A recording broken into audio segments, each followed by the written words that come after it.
समाजनी दीकरीओने कहूं छुं के एसपीजीए तो त्रण आंदोलन सफल करे, अनामत आंदोलन, लव जिहादનું आंदोलन, एलआरडी आंदोलन અને હવે જે આંદોલન અમે કરી રહ્યા છીએ સર્વ જ્ઞાતિની દીકરીઓ માટે કરી રહ્યા છીએ કે સમાજની દીકરી સમાજમાં રહેવી જોઈએ। માનો છો?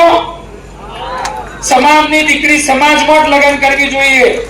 પણ જો માતા પિતાનો પ્રેમ હોય, માતા પિતા સહકાર આપે, તૈયારી બતાવે, તમે વાત કરો તો કોઈ પણ જ્ઞાતિમાં લગ્ન કરે એમાં કોઈને વાંધો નથી, પ્રેમ લગ્નથી પણ કોઈને વાંધો ક્યારે ના હોઈ શકે।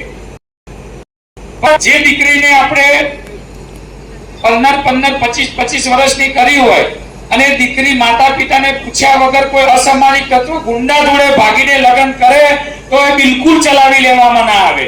અને તમે બધા ચલાવી લેશો, અમે એસપીજી વાળા તો બિલકુલ ચલાવી નહીં લઈએ। જોથી હશે રીતે લાઈન મા બાપને અમે ફરજ કરી દેશું। તો હવે અમારું જે આંદોલન ચાલે છે, ખૂબ બધા લોકોએ અમને સહકાર આપ્યો છે, 400 થી વધારે જ્ઞાતિઓએ સહકાર આપ્યો છે।